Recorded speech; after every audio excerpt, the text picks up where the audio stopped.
Welcome to On the Bench. I'm your host for this episode, Brendan Sinode. I'm joined by Zach Blostein, Chris Nee.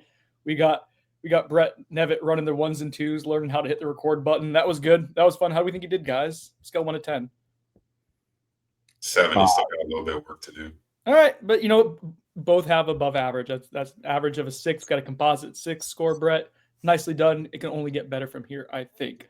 As we discuss a second Florida State win of the season, a tad lopsided. Let's first give a shout out to our sponsors. First off, Chattanooga Whiskey, absolutely crushing it in the craft distillery game. 'Tis the season for brown liquor. I think nothing's better than pairing like a nice cigar and a whiskey with beautiful fall weather. I'm looking outside. I got leaves falling from our sycamore tree, but a lot of you north of where Zach is in Orlando, probably starting to feel a little bit of a chill coming through the air. I know not quite there yet by you, dude, but maybe later this week. So for everyone else, 'tis the season for brown liquor, Chattanooga Whiskey, no one finer than them in the craft distillery game. And then the Turner Group, they sponsor Buyers Known for us. Colin, Amy Turner, both legitimately really good people, but beyond that, and that's all well and good, they're really awesome at buying and selling homes. And if you're going to employ someone to do that for you, you want them to be good at that, right? That's kind of an important thing. Very well connected, super diligent, great communicators. Like, it is everything you want in the home buying experience. Central Florida, throughout the state of Florida, Colin, Amy Turner, the Turner Group can get you literally where you want to go. Gentlemen, Florida State 77, East Texas A&M, no longer Commerce 3. A rant. The most cowardly field goal attempt I've ever seen. What would the analytics say? Like, there's no way. There's no way you're supposed to. So you just kicked it just to ruin someone's day, just to avoid this shit. Like, there's no way you're supposed to not go for it if you're trying to win the game. You want to go home with the donut. Yeah, I mean, they're not winning the game, obviously, and I think if we're in that coach's position and you're looking at the schedule after the year and you see a 0 on the at the game against Florida State, like, that looks a lot worse than 3. So yeah, Zach, it looked a lot worse than 3. I do think it actually does, but yeah, I mean, it was cowardly. It was shameless. These FCS coaches, you got the jackass last year, 2 years ago, calling for a field goal after they snapped Jordan Travis's leg in half with the horse collar tackle. You got the jerks in Jacksonville State calling real plays with no time left on the clock. Like, who does that? Just take your money and go home. Come on, what are we doing here? All right. In all seriousness, what a great win that was for Florida State. An absolute. I will say this. I wanted to see if Florida State was mature, if this was a group that could handle success. Also, a really emotional week coming off of what happened with Ethan Pritchard. There's a lot going on. There's highs, unfathomable lows. How did you do in kind of compartmentalizing, take care of what you needed to on Saturday at noon? And they kept it between the white lines. And guys, I mean, the answer to this is just a mature team. I think we can answer with a resounding yes. Yeah, and it starts with the coaches and the coordinators and the fact that everybody seems focused on the same thing. Yeah, and it's not just the leaders of this team. It trickles down to, we saw all the way down to fourth stringers get in the game, and they were operating the offense and defense like the starters were. And at the very least, like, maybe if they had a misassignment, they were playing hard. It was super noticeable how much effort all of those units were putting in. And that just, like, I think we take for granted, or it's easy to take for granted a performance like this because, it's an automatic win when you look at the schedule. But Florida State fans know better than anyone what I was going to say, there's no one in this fan base that took this for granted. Everyone is. Yeah. I'm just saying, like, in general, like the college football landscape, like, they might take this game for granted. But the just sleepy performances we've seen by Florida State teams against these types of opponents in years past. I mean, we all know what like a 42 to 20 or 17 performance looks like for FSU against a team like this, and like that. We know what a loss looks like against a team. Yeah, it was so far from that. Just score aside, just the effort, the game plan, everyone knowing what they were supposed to do out there. Aside from that first offensive drive, I thought the entire game was, everyone was putting in a ton of effort, and it was really good to see. Yeah, they handled their business, and they just did exactly what you're supposed to do, and it was from top to bottom.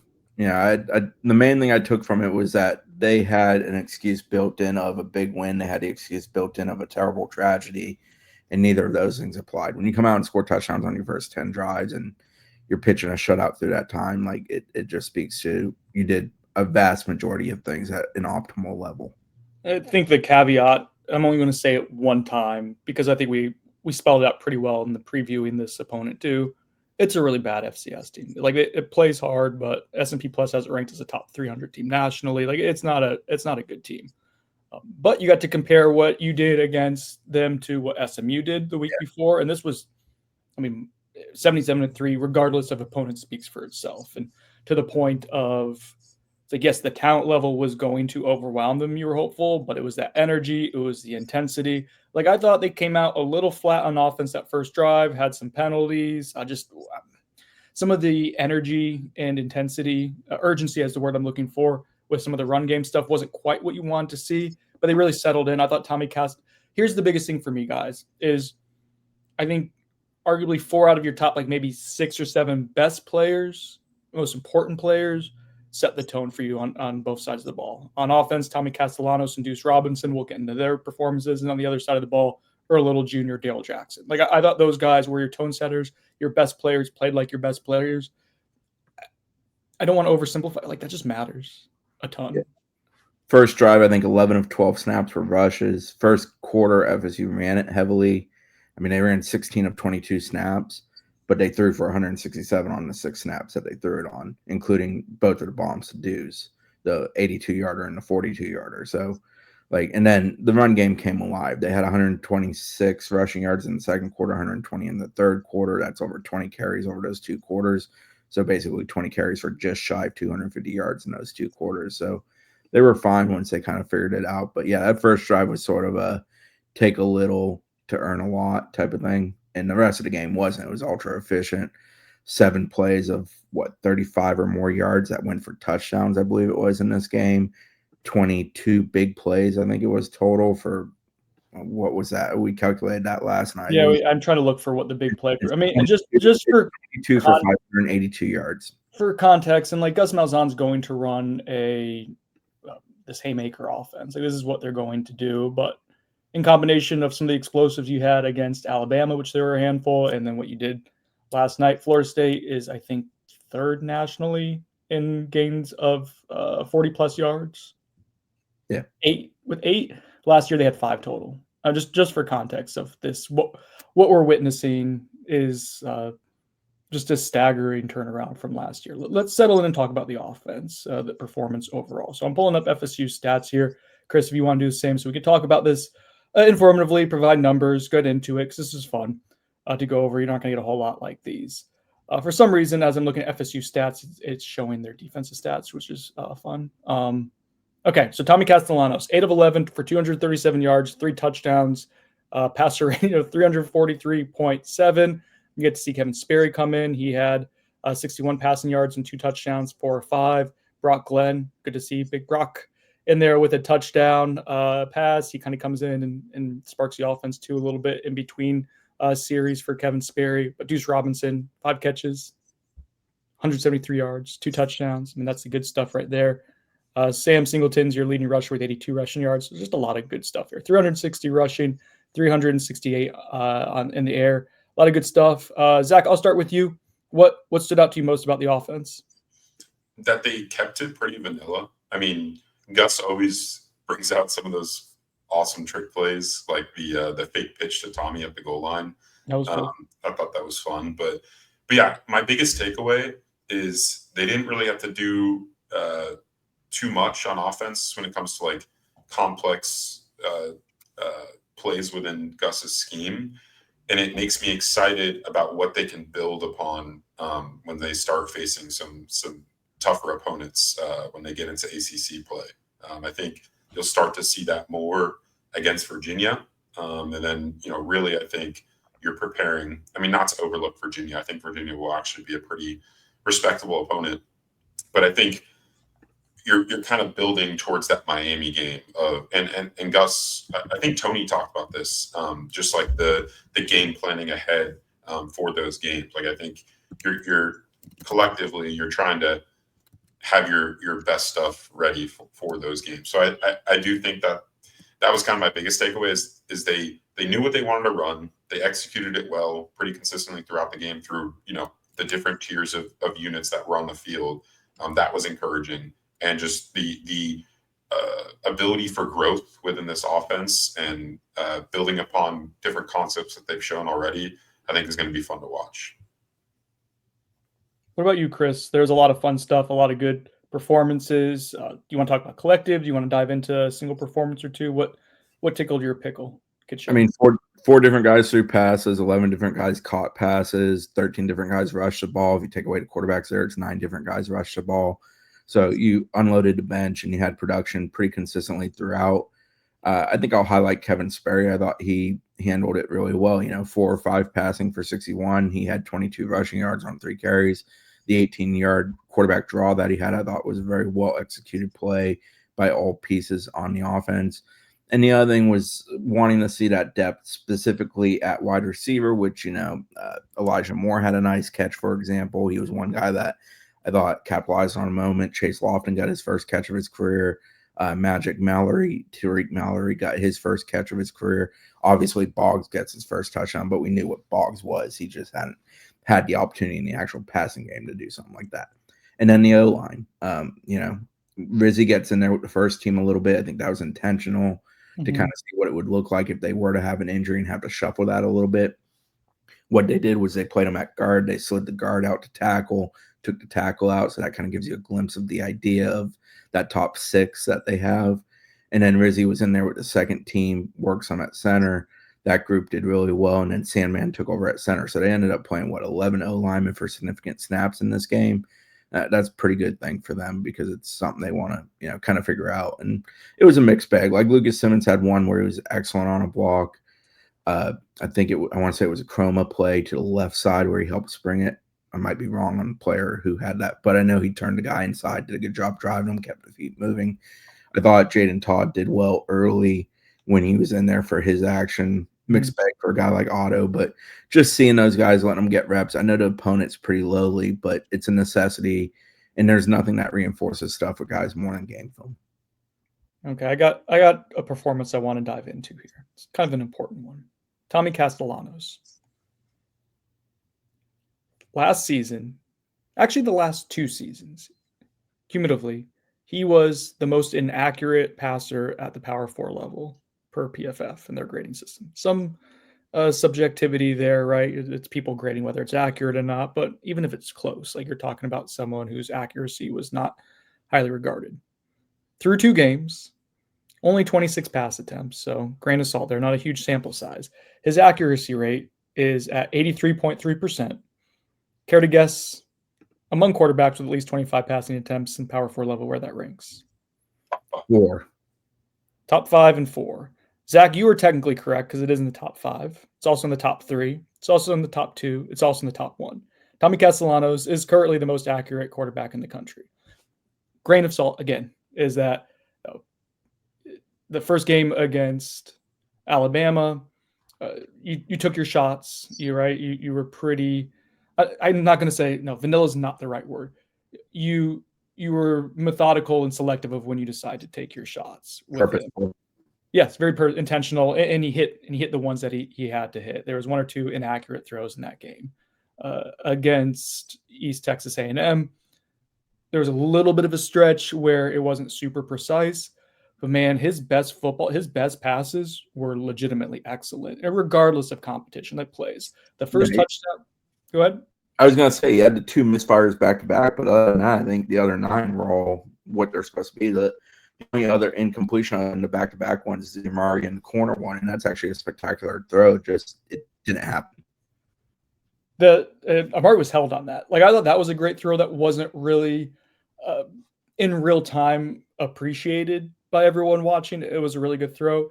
But the 2 touchdown tosses, like the first one, my wife texted me, big boy throw, and she was right. And I was extremely proud of Ashley on that, for her to have the wherewithal of like, what is a big boy throw? She saw it. You know it when you see it, type of deal. But for Tommy to stick in the pocket, there was a MAA by, I think it was Richie Leonard there. Also a cool moment with Richie Leonard picking up Tommy, but stays in the pocket as long as he possibly could. Saw the busted coverage in the cover 3 with Deuce Robinson getting behind him on the play action. Hits him. It's a really good pass to Deuce to where he doesn't have to slow down to catch it. I thought the second touchdown pass to Deuce Robinson was awesome. Like, it was put where only his guy can get it. You know, you give the 6'6" wide receiver a chance to contort and make it. Deuce was held on it. There was a penalty. I think that kind of in real time dwindled some of the ooh and ah, because everyone was like, Deuce's catch, which was obviously amazing, was great, but the throw itself was awesome. It was exactly where it needed to be. And we've had some users ask us, guys, and listeners as well, like what we think the most pleasant surprises this year. Through 2 games, it's Tommy Castellanos being a plus passer. I don't expect him to be elite at that all year, but if he is above average in it, mixed with the run game that he brings, like my scope of what I thought this team could be just will continue to. It's a game changer. It is. He's 3 of 6 on air yards over 20 on the year. 2 of those have gone for touchdowns. The other one, Squirrel White's 40-yarder that was caught. Of the 3 that have not been completed, 2 of the 3 were pretty good throws. And he's been excellent. Man. Yeah. He's been excellent on 9 and under, and including behind line of scrimmage on intermediate. I would describe him as extremely sound. So he's been really good. Yeah. Now, yet to really be tested in that sense where like the game is on his shoulders and it has to be a passing attack. Like that hasn't happened yet. It will at some point. We all know it will, and the staff knows, and Tommy knows that. That will be an interesting moment for him. But yeah, he's been extremely good. And I think some of it, and this isn't to demean what Tommy's done individually, he's probably got the best accumulation of talent he's ever had around him to distribute the ball to. And that helps. Sure. Yeah. He called a shot. He said that. He said he had to do it by his damn self before. So, and we didn't love it. I still don't love it in hindsight, but you know, if you can back it up, and that makes everyone feel a lot better. You can say a lot of things then. Yeah, I mean, it's so I'm interested to see if they develop more of the down to down. You know, not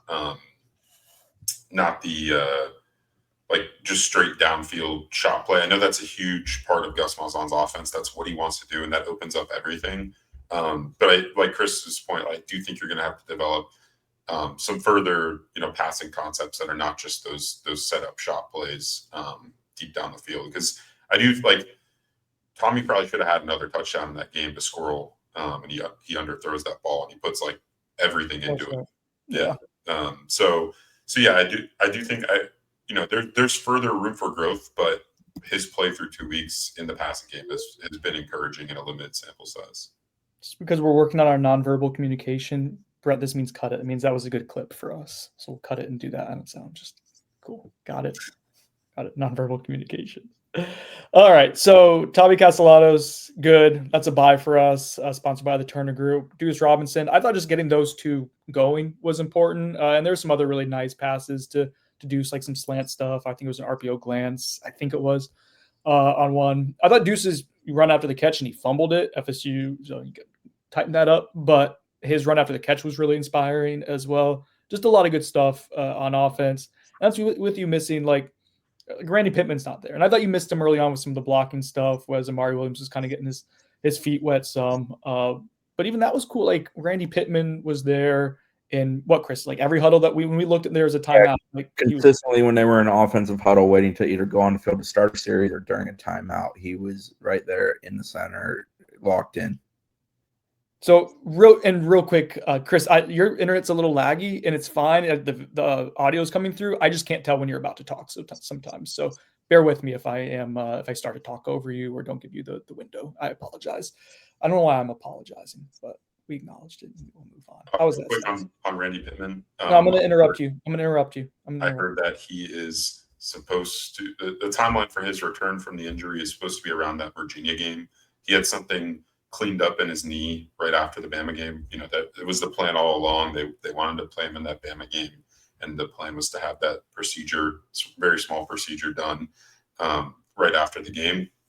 But I'm told he's already obviously moving around. He was on the sideline at the game. He's jogging a bit. So I do think that the timeline for his return should be that Virginia game.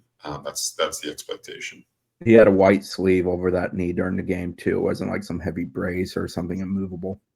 Good. He's if I had to think of maybe the top 5 most important guys on the roster, he's probably in that conversation. You should re-rank the most important players. That's a good bye week content item. Remember that. Brett, write that down, please. I like this. I like having Brett. It's a fun prop. Brett, you're a prop to us. How does it make you feel? Don't answer. Just keep producing it there, buddy. All right. Let's talk about injuries real quick, kind of what we know, what we don't know, what will we be pursuing throughout the course of the week. Zach mentioned Randy Pittman. He's also reported on Kevin Wynn. I heard something similar where they might try to get Kevin back for the Virginia game, but I think we're probably all assuming like Miami is what you don't want to push it if you don't have to with him. Injuries in the game, there were a handful to talk about. One was Shaheem Brown. I don't know if anyone really noticed. I don't know how to say that any other way, but he had a special teams penalty, played one defensive snap. Chris, you heard that he was just a little sore, pretty much. Yeah, he's been really stiff. Pre-game, I noticed him work when the sport staff, and it was like more than anything, just trying to loosen up. And it's like stretching out his back, stretching out his body. I think he's with stuff. I don't know he's dealt with stuff. Is this just me? No, I can. All right, Chris, do me a favor. Reset. It must be whatever was happening in my internet 30 minutes ago is now happening to yours. So if you want to just rejoin us, and it was like robotic, Chris. Yeah. Take a lap. You might want to. Okay. Hi, Brett. I'm scared. All right, Brett, you're just gonna fill in. You're gonna be Chris for now. Yeah, it's that classic Tallahassee Wi-Fi. Hey, Chris isn't even renting too. This homeowner's Wi-Fi too. Is not very good. All right, what else do we have? So Squirrel White left the game with we believe to be a thumb injury. It was on a punt return. Zach's getting sassy. What's happening? Is Zach popping your head? What? You started getting sassy. No. Yes, you You're did. gonna make me sassy. All right, there we go. He's back. He is back. And I got to restructure us how we were before. All right, so let's talk about Squirrel White. He had what was believed to be a thumb injury. Mike Norvell said after the game that the initial prognosis, but they didn't think it was going to be long-term. I think they were going to get an MRI yesterday or today. We do not believe it to be a long-term injury for him. Stephon Thompson, not sure, didn't ask, haven't pursued that yet. He took a weird helmet to the knee kind of deal. So a little worried about that. He was able to walk off under his own power. And then James Williams, what happened with him, Chris? You watched the play specifically. He got basically cut blocked. Now it was a legal one. It was above the knees, but he got blasted pretty good. I think it was right above his left knee, like lower thigh quad area. It was not fun looking. And Wow. he tried to get up, struggled to get up, kind of did the hands on the field with his knees down, and then he walked off with a limp. But yeah, I think if anything, it's probably like a thigh bruise type of situation for him. All right, as we transition to the defense, let's get nitpicky real quick. I think we'll give ourselves like 2 or 3 minutes just to be a little critical, as much as you can, of a 77-3 performance. And I'm saying that because Tony White was a little critical of their 77-3 performance. So, and I appreciated the way he discussed it too, to be like, guys, like 100 yards is ridiculous. And he was trying to say it without smiling, I think, but like there's a standard there. He's trying to uphold it. Every time Tony White talks, I become more and more like, yes, like that. It feels good having him as your defensive coordinator. But let's go around the horn. Everyone do something that bothered you a little bit, and there's no judgment. This is a judgment-free segment here. Punt return. Hey, that's a fair one because that was not just Saturday. Field the punt. Go ahead, Zach. I was saying field the punt. I don't understand why this is like. I mean, FSU fans know this is just something that like you always have to be anxious about for some reason at Florida State, even though like there are capable punt returners there. I don't know what the disconnect is because I mean you have every other unit on your team, knowing exactly what to do and it feels all super well coached. That unit just is dysfunctional. And I know we're being nitpicky. Like no, you don't have to qualify it. No, 77-3 win. Like I understand, but like that, if you keep playing like if you keep having, you're losing yards like consistently, and in close games, like that's going to matter. So that is it should be an advantage. You should have an athlete advantage in 80 to 90% of the games you play, and if not more. Yeah. In Florida State. So I think that's part of too. It's like it's not just that you're losing yards, man. It's that it's lost opportunity as well to where what should be an advantage. Yeah. And they had Squirrel White in there up 42-0. I didn't love that. I know, like that can happen any play, whatever, right? But yeah, I mean, you're trying to work on. I don't know. I don't like calling. It's the first half stuff. Yeah. I don't like. I get it. And hindsight is 2020. I know, but I think like that just compounded my thought of like, okay, like this needs to be cleaned up because he got injured on that play, and it was awkward, and I think they tried to like full punt block, and they didn't even get really that close on that one.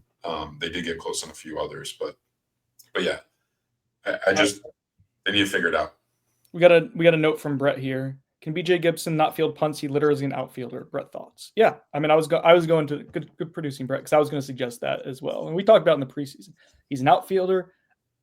I like the idea of just him having a very specific role for this year's team. I think he can help you. Maybe that's where this goes. I mean, it's probably going to have to if Squirrel's going to miss a couple weeks. And you just basically took Jalen Lucas out of that. Didn't they put Jalen Lucas in on the punt return? Yeah, Jalen did some work there. I mean, okay.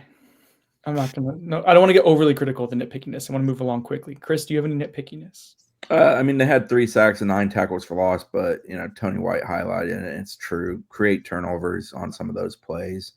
Knock the ball loose. Create opportunities. Just – if you're going to be violent at the point of attack and you're going to have success of getting into the backfield and bothering a quarterback, hitting a quarterback, hurting a quarterback, harassing a quarterback, or a ball carrier, just create more opportunities for yourself. It's one of those areas that you got to continue to make the push. Create 2 turnovers in this game with the pick by Jerry Wilson, the pick by Earl Little, both excellent picks. But when you watch the film, Earl Little had a chance, obviously, for no one. That would have been pick 6. Earl knew that in the moment. He was frustrated with himself. If he keeps his feet there, he probably does pick it and house it. Same with Jerry Wilson. If he keeps his feet on his, he has a real chance of housing it. And then just create other opportunities by knocking it loose. The defense plays with an edge. They play with a physical nature. It just needs to translate now into creating opportunities for turnovers in that regard. All right, I'm looking through some user questions. Someone asked about punt returns. All right, we're getting through some stuff. My nitpickiness, real quick, is first team offensive line. I want to just dominate against that opponent. I don't feel like we saw quite that in the run game. That's it. It wasn't bad by any means. There are a few more MAs than you would like, and probably back to the drawing board. But hey, good enough as Herpan would say. All right, defensive performance, speaking about good enough, like ultimately, and again, I did love the way Tony White talked about the performance afterwards, but you allow fewer than 200 yards, third downs, 3 of 12, and I mean, you unloaded the bench. I mean, I think you played upwards of 40 guys on defense and extended reps for young guys as well, and so that was good to see. Don't have a whole lot of thoughts on the first team defense when they did what they had to do. Daryl Jackson, when he gets one-on-ones against an FCS opponent, like, okay. I will highlight real quick, I thought some guys who either punched above their weight class, did something a little different, improved from last week. Deontay McCray comes to mind right away. I thought he was really nice as like an interior defensive lineman. That was good to see because you're shorthanded there with Kevin Wynn. I think you didn't want to get Daniel Lyons a ton of reps as he's still coming back. You wanted to move KJ Sampson around some, and I thought KJ Sampson played better. And by better, yes, more impactful. I mean, just more willing to be physical, taking on double teams. His energy was good. Much better than last week against Alabama, where that was probably the low light of anyone's performance. I think the key with KJ is not playing him as a nose and playing him more as a 3-tech. And I think that's why Deontay McCray got some more either nose or he was and he was good there. You don't want that with Deontay McCray against bigger offensive lines. You're able to get away with it for this game, but like he was impactful. He did really, really well, actually. Yeah, that's why you need Kevin Wynn back because that kind of fixes that rotation. Yeah, it gets you where you want to go. Defensive end, like speed rush stuff, it still like doesn't feel great to me. I thought James Williams, when he was still pressing a little bit. Tay Diggs, I know he played. I don't remember anything that he did one way or the other. Amari Williams gets in way, way late in the game, makes an impact there. That was cool to see. Hopefully we get to see more of him when Randy Pittman comes back on defense. That might be something there for you. Linebackers, I thought Juice Cryer played with really good energy given the limited amount of reps. Some ups and downs for Blake Nicholson, but he settled in some. I don't know. Anything else, guys? Like anything else we want to highlight? It was a clean defensive effort, I thought. On linebacker, I thought AJ Cottrell was awesome in the game. He capitalized on every opportunity he had. He played like a man on fire. I thought Jeff Holman as well flashed a few times to where that's someone who maybe, I don't know if he has the athleticism to do a ton of special teams, but maybe you consider him in some capacity on run stop and stuff. Earl's impact obviously felt in secondary, but I thought Ashlyn Barker again was fantastic. Ashlyn Barker is such an automatic tackler. It's refreshing to watch. Mm-hmm. That's what you want at safety, is a guy who can clean up, and he not only cleans up, but he also makes plays where he goes and makes a play. And then on the line, you mentioned Darryl, but I thought Darryl was utterly dominant, which he should be against an opponent of that sort. But it was great to see. I'm trying to think. I'm all for more Murray. I think my draft kind of spoke on that. Yeah, it's interesting, like hearing Tony White's answer about playing him for those 3 snaps. Like, it was definitely not in the plans to play him. Like, Amari went and argued or asked Norvell if he could get on the field on defense after scoring that touchdown. So I do wonder, like, without Randy Pittman in the rotation for the next week or against Kent State, like I wonder if they're going to actually try to make an effort to get Amari there. I feel like you kind of should because of the injury of James Williams, and we don't know the extent of that. But that feels like an opportunity for him to go and get some at least third down snaps. They haven't stated it on the record, but if you think about when they talked about Amari focusing solely on tight end in camp, and when we know Randy got banged up in camp, those two things definitely coincide. I think that's an intentional decision on their part. And another part of that whole equation is Landon Thomas was very slow starting in camp because he was banged up. So Amari was sort of forced into duty at tight end. But yeah, I think as the year evolves, as long as you get healthier at tight end, the sense of Landon comes on, Randy comes back, I think Amari's going to have some ABs on defense, and I think that's a valuable commodity. Okay, the last thing I want to talk about is just culture plays. Let's all go around the horn, pick one that stood out to us, because I thought there was a lot of examples of it. You're going to pick Ashton Bracewell play, so go ahead. You go first. Okay. I don't want to steal it from you. All right. No, it was cool. So Ashton Bracewell was a walk-on linebacker, I think the last 2 seasons at Florida State. Best known in my mind, like he was the lowest rated guy in CFP 25 on the roster for them. And he ended up dealing with an injury. Seemed like it was one given the injury and then what was happening with basically the 105 roster limit, that his football career was over. He was either going to have to transfer elsewhere or was going to have to transition to something within the program outside of football. And he was around the program, but I think he was going to be doing more like training stuff I want to get the full story there, but he was doing stuff outside of football. And Tony White talked a little bit about he was basically he was off the team, but he was still around the program, if that makes sense. Well, then the 105 rule gets changed. I think there becomes room for him. And he ends up getting to play and does some good stuff in there. And that includes a 4th down stop on 4th and short, where he made a really nice play to get in space and get the tackle, wrap up. And again, these guys, and they call them their black ops unit, which they wear black jerseys. They prepare for opponents, get it, black ops. But they go ahead, they get the stop without having a whole lot of if any game plan preparations, just you playing your very base defense, makes a play and you see his reaction, but more to me, like the sidelines reaction. Juice Cryer had to contain himself from running on the field. Elijah Herring, who's only been here for 7-8 months. There's a couple other guys, but you see the way that guys responded to him and the way they responded, but they're just up there up front watching, engaged in the game still at that point when you're up by 40 something points. That was just really cool to me. I know a lot of this is easier to come by when you're winning. It's more fun, but that's all part of it. And it's got to build and grow into itself. You have to love that feeling. You have to support people. There's just a lot of things that kind of fall in line there for that type of moment to occur. But it was good. That was cool to see in real time. It was cool to hear Tony White talk about it. I liked it. It was a feel-good moment from the game. Go ahead, Zach. I'll do the Javon Boggs 40 yards downfield block to free up Gavin Sawchuk on that long touchdown reception.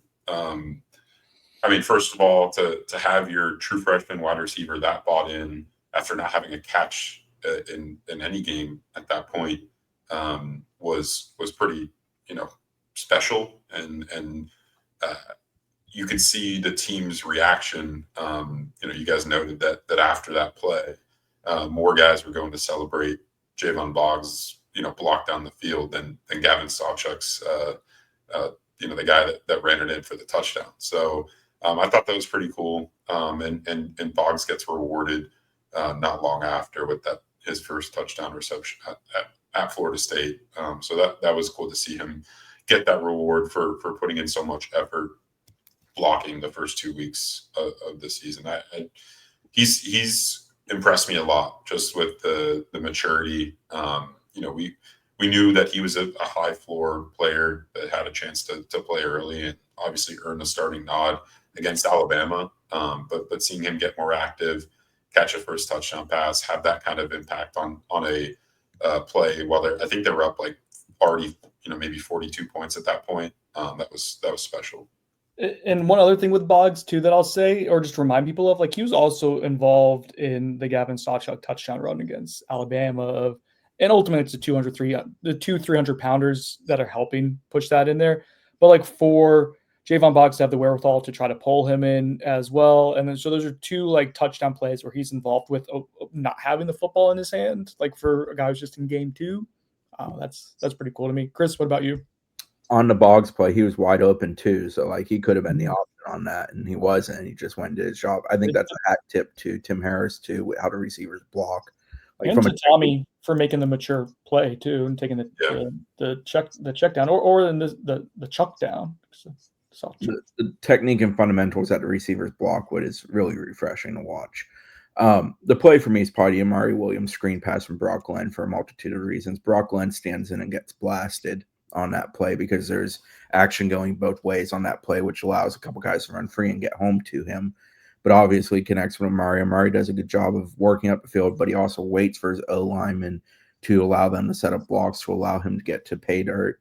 The O-lineman for hustling down there and blocking on that play, and then Amari ultimately for punching it in, scoring there. And then we know, of course, he turns around and immediately says, hey, I want to go on defense, and he does his thing on defense. I just think that play is a depiction of, like, there's a lot of reserves on the field on that play, and it turns into pay dirt, and it turns into guys hustling for one another. It turns into Brock Glenn knowing he's going to get blasted and being willing to get blasted, which is one of those things for a quarterback that, what? You said blasted maybe 5 times this podcast. You did get blasted. Watch that Brett, play. Come in here real quick. Brett, unmute yourself. Yes. Should we edit this? Chris said, and he said it earlier too. The blasting's too much, right? I don't know.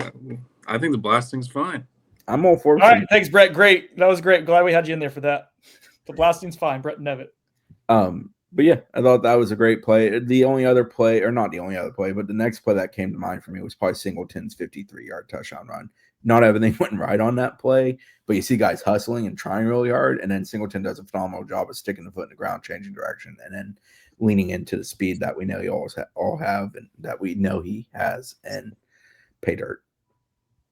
Okay. He blasted by the defense on that play. Yeah, I was trying to do a banner that says Lucas Simmons had a good block on that play, if I remember. Is that the play that Simmons had to block on where he turned the guy and drove him center? Did he blast him? No, it wasn't quite a blasting, but it was a solid block. You're like a 12-year-old. It is amazing that we can talk about and write about the things and pontificate in a mature stylings, and then it just derails really quickly. FSU's a top 10 team. Yeah, we should probably talk about that. Can you, if any of us said that before the season, that they're going to be a top 10 team after week 2, I mean, I would have thought you guys were on drugs. Well, since we all thought they'd lose to Alabama, that seems pretty likely. But even if they'd beaten Alabama too, we all thought if they were going to pull that off, it was going to be an all-out effort. Yeah.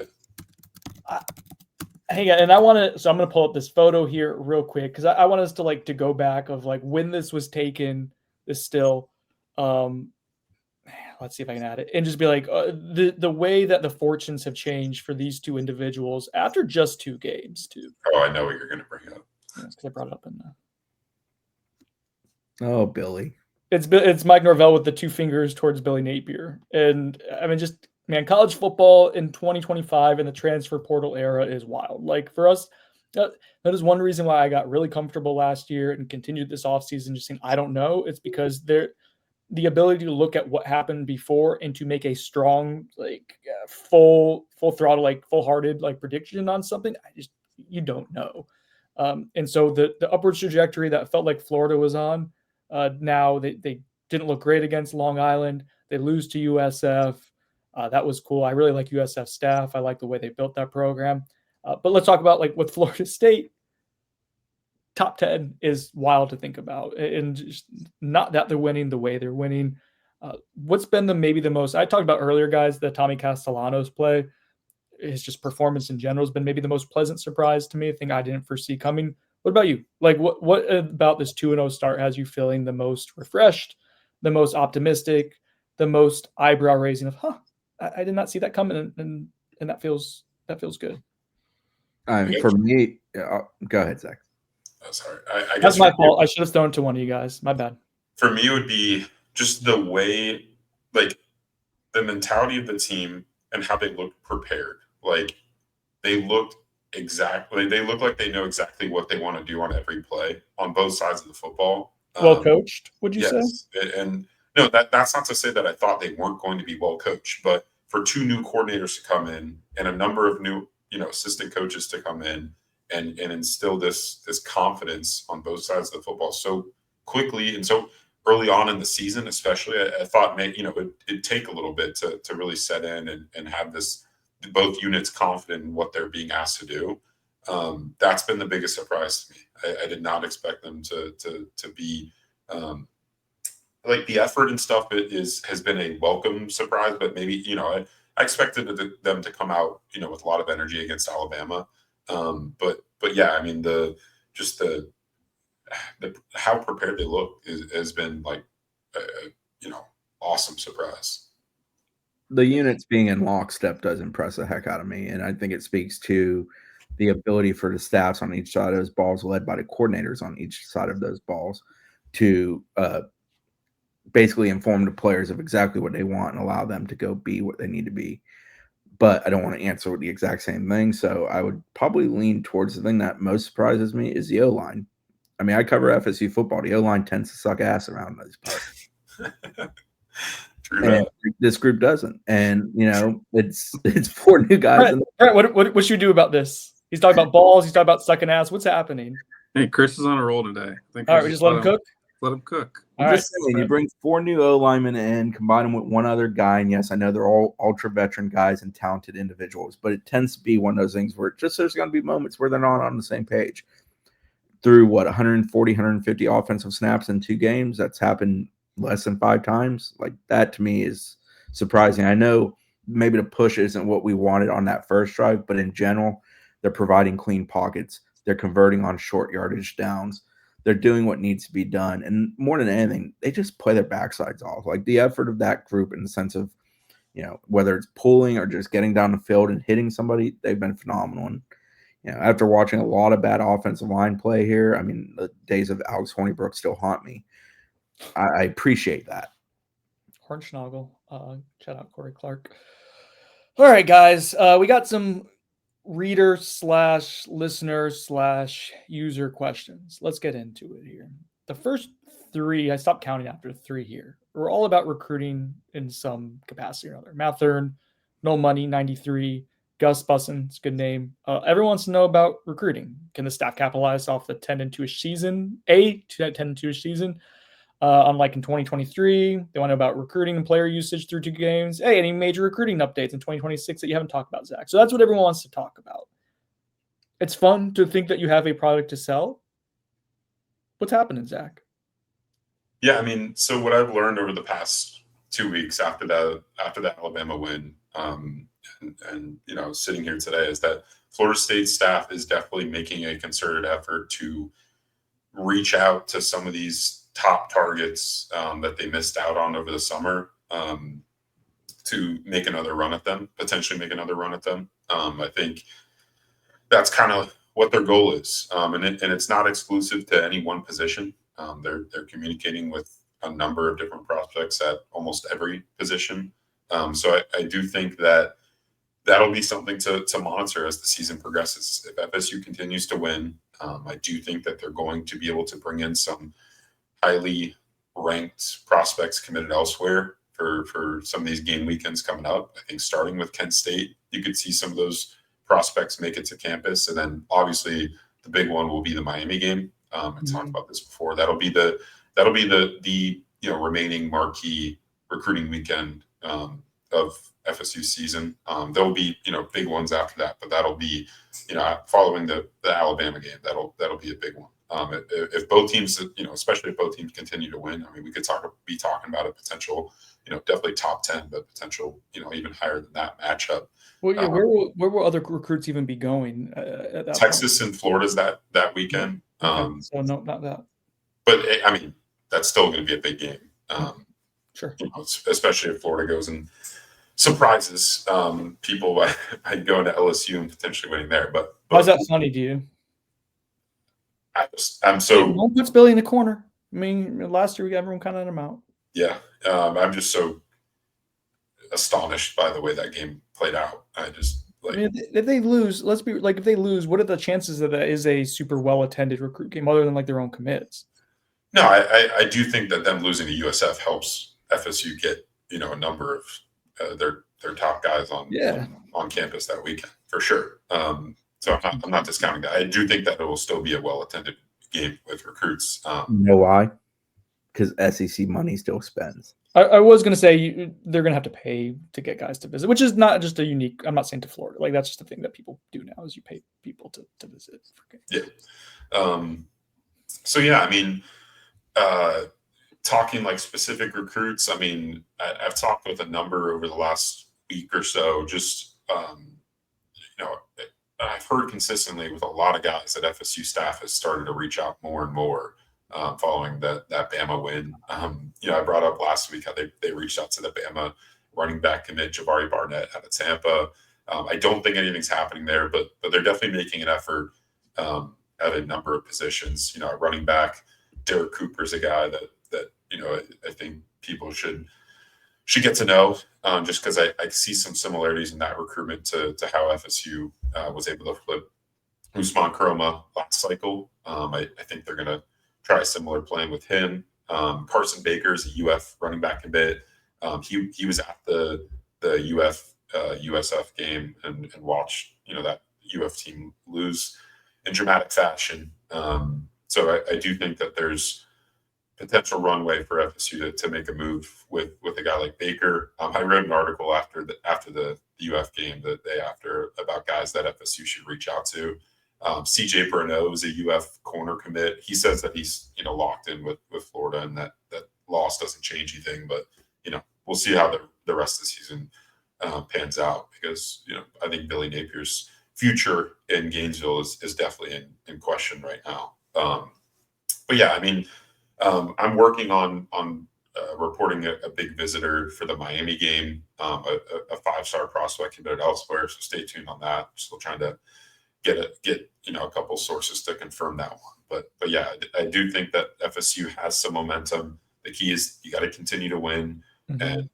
And yeah, I mean, I think the goal from what I've heard is that FSU staff is working on reaching out to a number of prospects committed elsewhere.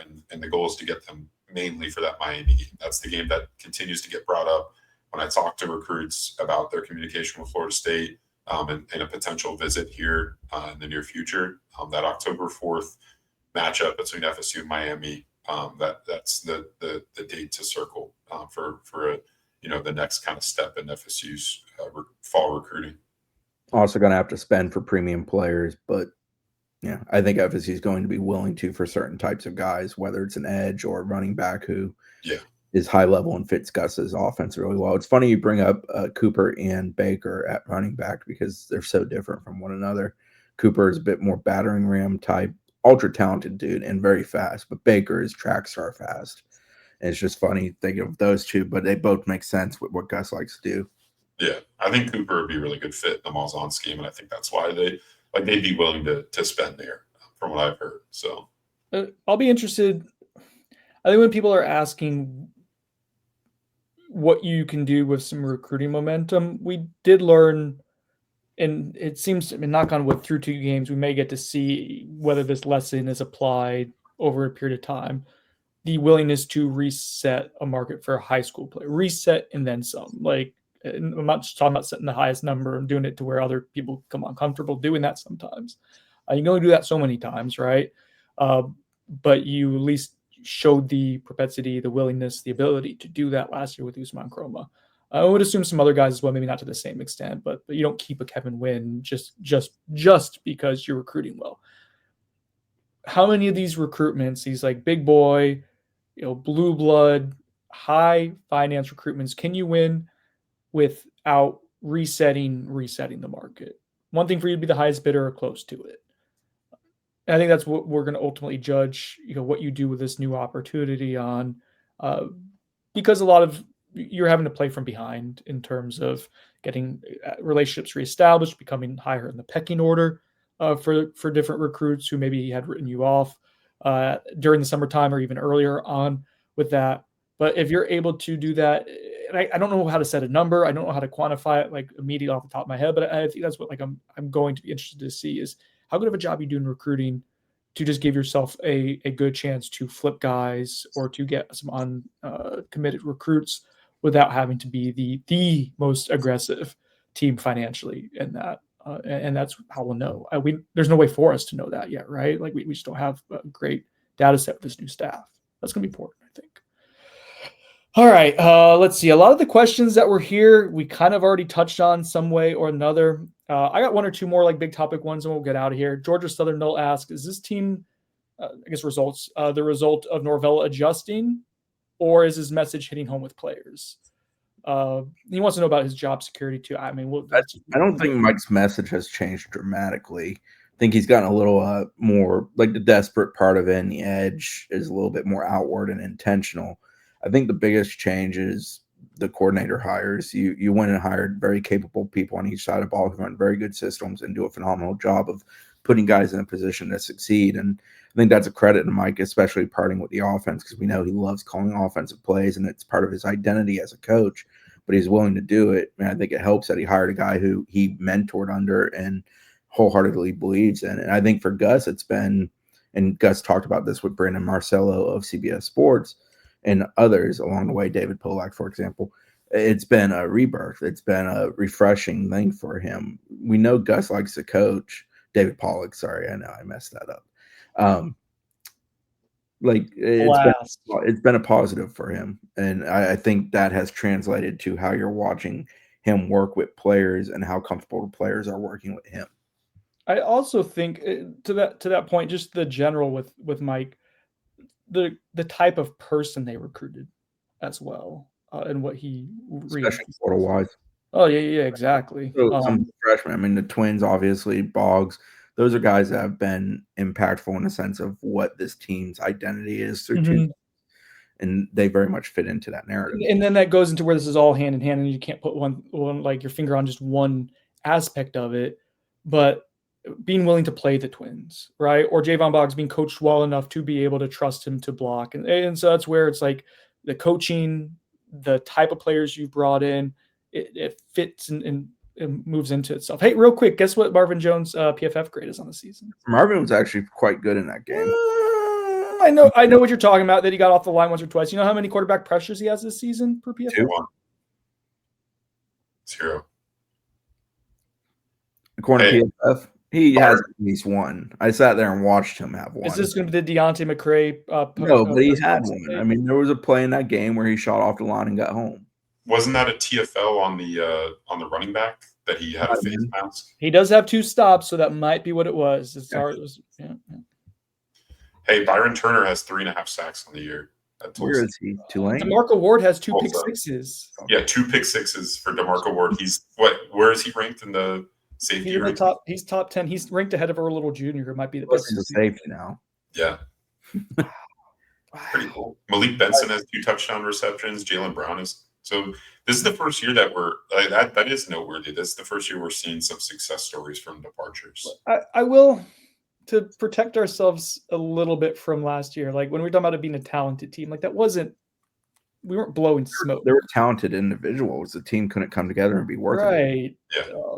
But hey, this team is. I think there's an element of, to the prior question, the full reset and like you carve out who and what you are for this team this year, I think was refreshing. There was no real carryover from last year. There were very, very few guys had that carryover. Maybe Richie Leonard and Roy Dell on offense, and then defensively Darryl. But like, you talked about he had to draft, that's sort of built into that. And with a guy like Juice, you felt that ascension late last year, and he capitalized on that in the offseason. It continued. And Earl's obviously a guy they loved, and they put a lot into him. But like, if Earl didn't show the signs of life that he's now putting on the football field, I don't think he'd be in that position.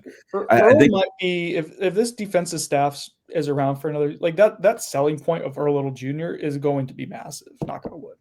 If it just continue, it doesn't have to continue at the rate it is. If it just stays steady, like I'm just glad Earl's awesome because he was so freaking good in high school, and it aggravates the living crap out of me when there's a guy that doesn't translate to the college game, and like it should.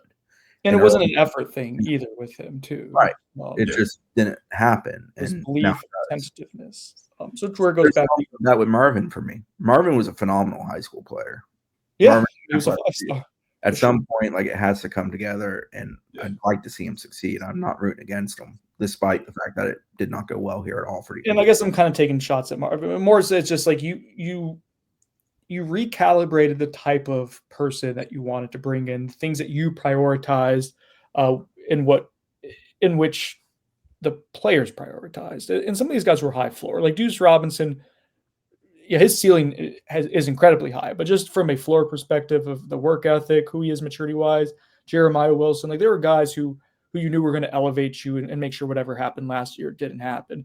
But then there's like these really cool wild cards that have worked out for you, and like banking on Earl Little Jr. and him becoming what he has that elevates you. I mean, Tommy Castellanos we thought was kind of a wild card, and through 2 games, like that's hit for you. His personality has rubbed off on this team in the best ways possible, and am I making you choked up there, Zach?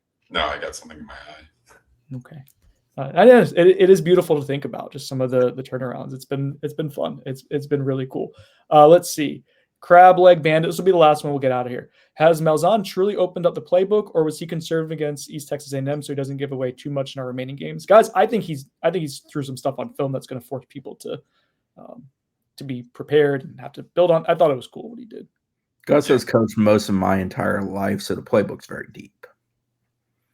So no, he hasn't opened it all the way up. Gus has plenty of tricks still up his sleeves.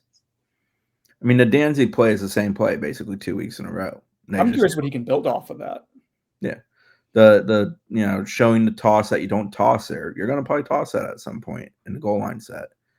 There's stuff. I think there's still a ton to come from Gus. I don't think they should change it at all. It's a touchdown play.